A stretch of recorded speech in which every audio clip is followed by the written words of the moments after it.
नमस्कार दोस्तों, मैं आशा करता हूँ आप लोग अच्छे होंगे, स्वस्थ होंगे। Welcome back to my YouTube channel. मेरा नाम अंचल कुमार है। आज का टॉपिक है BSc in perfusion technology, bachelor of science in perfusion technology, right. इसमें मैं डिटेल से चर्चा करने वाला हूँ। आप आगे तक बने रहें, लास्ट तक बने रहें, ताकि आपको बहुत सारी जानकारी मिल सके। मैं आगे बढ़ूँ इसके पहले आप लोगों से हाथ जोड़ के रिक्वेस्ट करता हूँ कि मेरे इस वीडियो को लाइक करें अगर आपको अच्छा लगा हो तो। आप कमेंट करें अगर आपको कुछ डाउट्स रहा है तो आप मुझे कमेंट करें, मैं हर कमेंट्स को पढ़ता हूँ। और मेरे इस वीडियो को ज़्यादा से ज़्यादा शेयर करें अपने दोस्तों के साथ, अपने परिवारजनों के साथ, अपने क्लासमेट्स के साथ। और मेरे इस चैनल को सब्सक्राइब करें, press the bell icon, okay. खैर, अपने टॉपिक पे आते हैं। BSc in perfusion technology, BSc bachelor of science, जो आप 11th एंड 12th के बात करते हो, right. And perfusion technology, perfusion technology कहने का मतलब है यहाँ पे वो आप जो पढ़ाई करते हो या जो आप बाद में बनते हो, ये सभी हार्ट एंड लंग डिसीजेस से जुड़े होते हैं या उस मशीन से जुड़े होते हैं, राइट। जब आप कार्डियक सर्जरी होती है या जब मरीज का हार्ट या लंग्स के बारे इलाज चलता है, ट्रीटमेंट्स होती है, डायग्नोस होता है, इसमें मशीन्स को जो ऑपरेट करते हैं वो सब परफ्यूजनिस्ट ही होते हैं। ये टेक्निकल होते हैं, टेक्निकल कोर्स है काफ़ी, राइट। ये भाई प्रोफेशनल कोर्स है।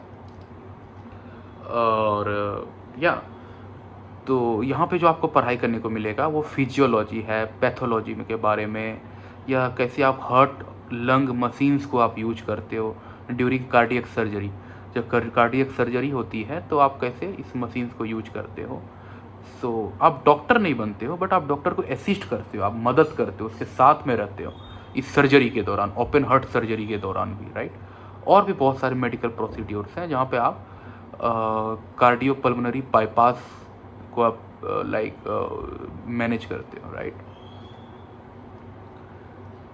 खैर, जैसा कि आपको पहले से मैंने बता दिया कि आप हार्ट लंग डिसीज से जुड़े हुए या उससे मशीन से जुड़े हुए या उसके जानकारी रखने के लिए या आप डॉक्टर को असिस्ट करते हो, इस फील्ड से आप जुड़े हुए होगे।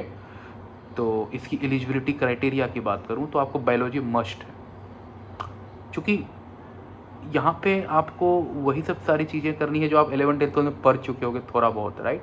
तभी आपको कंसिडर करेंगे कॉलेज के लिए। तो आपको PCB, physics chemistry math physics chemistry biology आपके लिए कंपलसरी है, या पीसीएमबी भी ले सकते हो। बायोलॉजी से मस्ट, बायोलॉजी होनी चाहिए।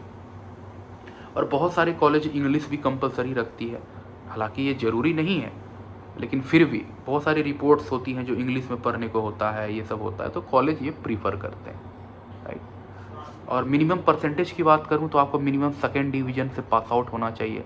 मिनिमम 45% आपको लानी चाहिए ताकि आप कॉलेज में जा सको। हालांकि मैं अपने व्यूअर के साथ ये एक्सपेक्ट करता हूँ कि आप मिनिमम 60% लाएँ, मिनिमम फर्स्ट डिवीज़न लाएँ, ताकि आपको कॉलेज पाने में प्रॉब्लम ना हो, अच्छी कॉलेज मिल सके और बाद में भी अच्छी जॉब मिल सके, राइट। अल्टीमेटली आपको जॉब पानी है, राइट, तो अच्छी जॉब मिल सके। बहुत सारे कॉलेज तो डायरेक्ट एडमिशन ले लेते हैं, लेकिन फिर भी एग्ज़ाम्स होती हैं जो अच्छे कॉलेज कंसिडर करते हैं।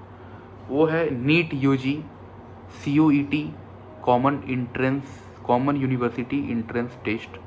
बाकी state levels medical entrance exams है, लाइक कर्नाटक के, केरला के, तमिलनाडु के, यूपी के, राजस्थान, पंजाब, चंडीगढ़, हर की अपनी अपनी है, हर स्टेट्स की अपनी अपनी CET होती है। और बाकी कुछ प्राइवेट यूनिवर्सिटी टेस्ट होती है, लाइक मणिपाल है, अमृता है, अमेठी है, बहुत सारी कॉलेजेज हैं हर जगह, east India, west India, north south, north east, हर जगह है। सिलेबस की बात करूं तो कोर्स जो होता है वो थियोरेटिकल भी होता है, प्रैक्टिकल भी होती है, इंटर्नशिप्स भी होती है, राइट। ये 3 साल की स्टडी होती है plus 1 year of internships, right. जो मैं कोर सब्जेक्ट्स की बात करूं जो आपको फर्स्ट ईयर में पढ़ाई करने को मिलेगा, वो है human anatomy, human physiology, biochemistry, microbiology, basics of perfusion technology, introduction to computer applications. Year 2 में जो आपको पढ़ाई करने को मिलेगा वो है pathology, pharmacology, medicine and surgery basics, clinical perfusion technology, cardiac care technology basics. जो आपको ईयर 3 में, थर्ड ईयर में पढ़ाई करने को मिलेगा वो है advance perfusion technology, perfusion techniques and instrumentation, ICU technology, applied perfusion technology, research methodology, और बाकी आपको प्रैक्टिकल ट्रेनिंग्स होंगे, इंटर्नशिप्स होंगे, वो आपको कंपलसरी है, वो आपको कॉलेज गाइड करेगा, राइट। अब मैं कुछ टॉप कॉलेजेस की बात करूं तो एम्स न्यू दिल्ली है, वेल्लोर की क्रिश्चियन मेडिकल कॉलेज CMC है, मणिपाल है, बेंगलोर की Shri Jayadeva institute of cardiovascular science है, कोयम्बटूर की अमृता विद्यापीठम है, मैसूर की JSS मेडिकल कॉलेज है, चेन्नई की SRM institute of science and technology है, मणिपाल या मैंगलोर की है कस्तूरबा मेडिकल कॉलेज, चेन्नई की है सविता मेडिकल कॉलेज, जयपुर की निम्स यूनिवर्सिटी है। करियर स्कोप की बात करूं तो आप हॉस्पिटल्स में, क्लिनिक में आप परफ्यूजन टेक्नोलॉजिस्ट बन सकते हो।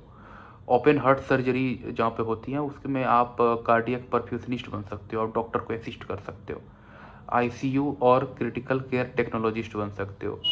कार्डियोवैस्कुलर फील्ड में आप क्लिनिकल रिसर्चर बन सकते हो, आप प्रोफेसर बन सकते हो, आप लेक्चरर भी बन सकते हो अगर आपने मास्टर डिग्री कर लिया, MSc इन कार्डियक केयर कर लिया, MSc इन परफ्यूजन टेक्नोलॉजी कर लिया, तो आप एजुकेटर, ट्रेनर, लेक्चरर, प्रोफेसर भी बन सकते हो।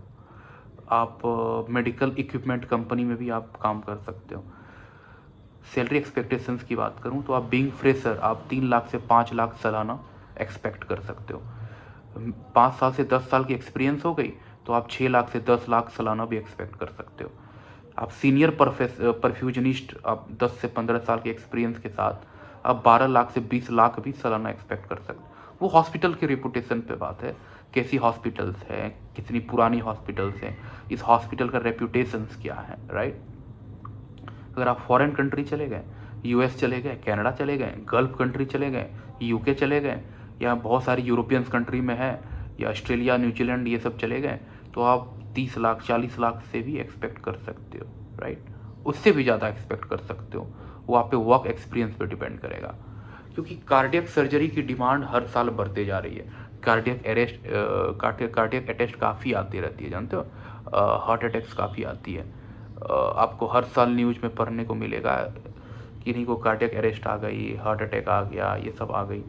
तो कार्डियक के दिल के मरीज की भी संख्या बढ़ते जा रही है, तो इस यहाँ के प्रोफेशनल्स की भी डिमांड बढ़ रही है, क्योंकि ऐसा होता है ना, पैरेलली होता है। अगर आपको बीमारी बढ़ती जा रही है तो हॉस्पिटल्स की भी डिमांड बढ़ती जा रही है, राइट। अगर आपको हार्ट की बीमारी का बढ़ते जा रहा है तो आपको इस फील्ड की भी डिमांड बढ़ते जा रही है, और ये हो रहा है, इसकी डिमांड बढ़ रही है, राइट। सो आई होप ये वीडियो आपके लिए बेनिफिशियल रहा होगा।